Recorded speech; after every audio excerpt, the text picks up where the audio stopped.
not getting it away quick enough, your leaky sewers become French drains, and they just work to drain the town.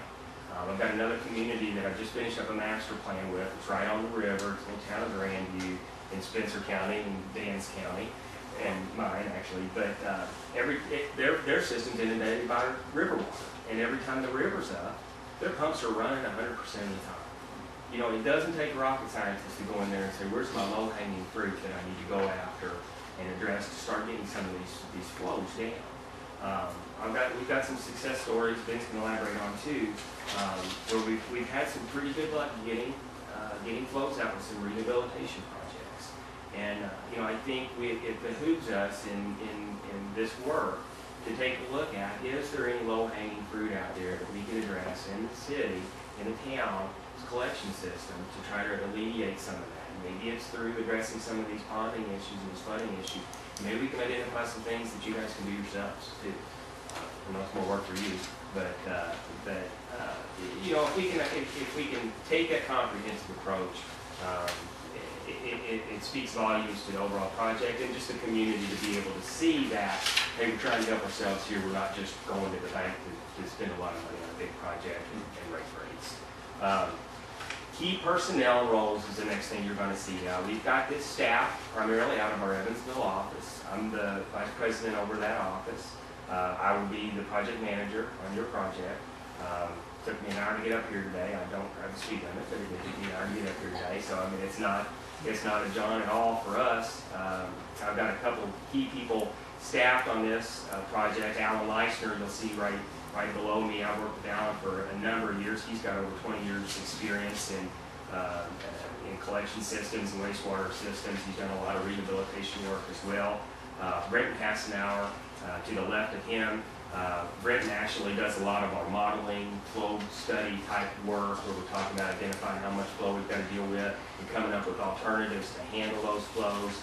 Even though he's in Evansville, he's working on projects for big cities for us in Matheny and Crown Point that have large combined sewer overflow issues, giving him a lot of good experience, and then we can turn around and apply that to some smaller communities in cost-effective manner. Now, I'll straighten the guide just a little bit in that we talk about experience of the firm and individual. I'll kind of do that together. I've got a couple key projects that were in our statement of qualifications that I wanted to go over. One was Hobstadt. I think we talked about that the last time that I was here.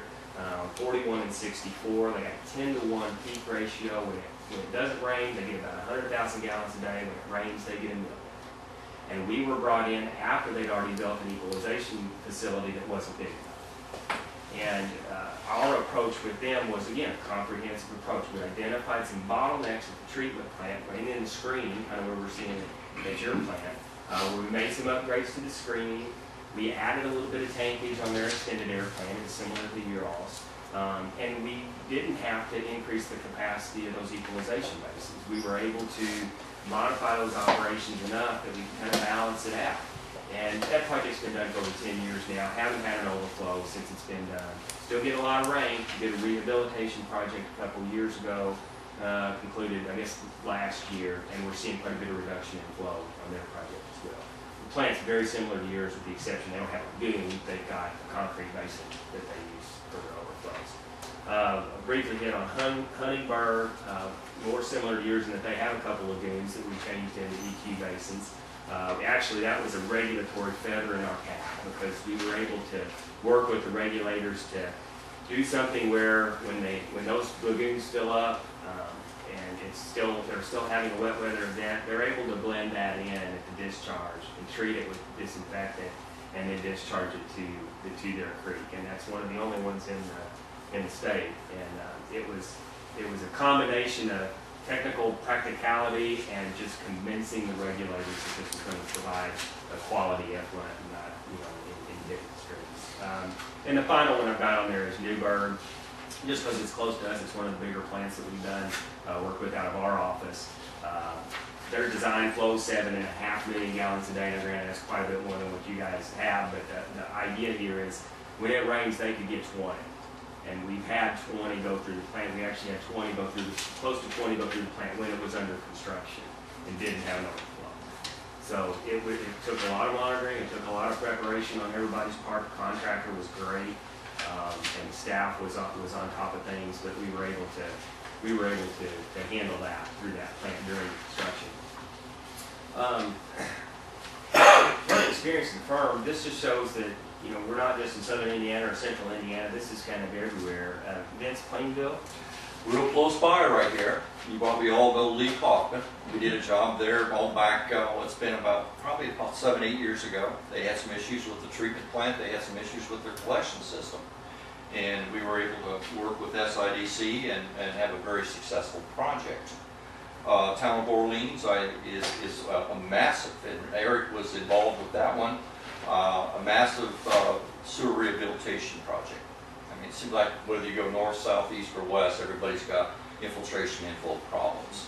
Again, there was treatment works, improvements done there. The town of Bolivia, major upgrade on the treatment plant, worked with SIDC on that job. Made collection system improvements. They're meeting a permit. When it rains, they're not getting washed out, and that's the bottom line. Town of Wayne-Town, I put that in there because all these towns basically are about the same size as you folks, about the same size. And Town of Wayne-Town was a huge success on their I&I reduction. The operator, Paul Rusk, he'll claim that he's around 30-35% reduction. And then Kenner, same thing. Sewer rehabilitation, treatment plant upgrade. In that particular instance, they have lagoons and they have ammonia problems. And what we were able to do is use the technology that was able to address the ammonia. By the same token, we were also able to reduce the flows coming into that plant by about between 40 and 45%. And that's not Commonwealth speaking. This is what these operators are telling us. So those are kind of some success stories. Gives you some ideas, some communities that are fairly close to you folks, as well as a few that are not. But the bottom line is that they were good, solid projects. We were able to assist them from a technical standpoint, a regulatory, as well as a financial perspective. The next topic that we discuss, you'll have on your sheet, is in-house resources. And what I like to identify here, you know, we're not huge. We're about 60 people. And we found that's an appropriate size of a balanced staff to cover Indiana. We've got an office in Fort Wayne, similar to our office in Evansville, it's about 9 individuals, and then our corporate office, obviously, in Indianapolis. But we approach that philosophy of branch offices as being production offices. We're not hanging shingles in big cities. We've got actual staff that's doing these projects. We're doing them out of those offices. We've all got complementary expertise that we bring to the table. We're able to tap into that if it's something special that we know some of the guys in Indianapolis have done. Our phone systems are all linked. If I ever call you, it'll be a 317 number because it's routed through our Indianapolis stuff. And you know, we've just got a real good resource and library of people to help with whatever needs you have. Technical project management is another one. And I think really what the goal here is just to show, you know, what's the nuts and bolts of how we approach and monitor our projects. You know, first and foremost, whenever I'm putting together a scope of service and a fee for a project, we identify every task that we think needs to be done, and we put hours with each engineer, each person that's going to be assigned to that, what we think the level of effort is. We break it down in a pretty finite detail. It's kind of an engineer thing, but we do that. We come up with costs, but we compare that back to some fee curves. The U.S. Department of Agriculture and Rural Development has had a fee curve based on construction costs for what they feel to be appropriate engineering fees, and we always go back and compare to that and make sure that, you know, we're in line with where things should be. And if we're not, we look and see, is there something different about this project, or do we need to go back and sharpen our pencil a little bit on things? All of our contracts are either lump sum or hourly not to exceed, so we know what the fees are going to be going into the project. We have a great accounting system that was designed for architecture and engineering firms. I can real-time monitor my projects and see if we're having any issues, and then identify if it's in our house or if we've had some scope change that we need to work on. It adds to work, it helps you monitor things better. And we do bi-weekly manpower meetings every 2 weeks. We get together, all offices on the phone, to discuss what our staffing situations are, needs are, upcoming projects, deadlines, if we need to reshuffle and retool things. Once we get into construction, we follow just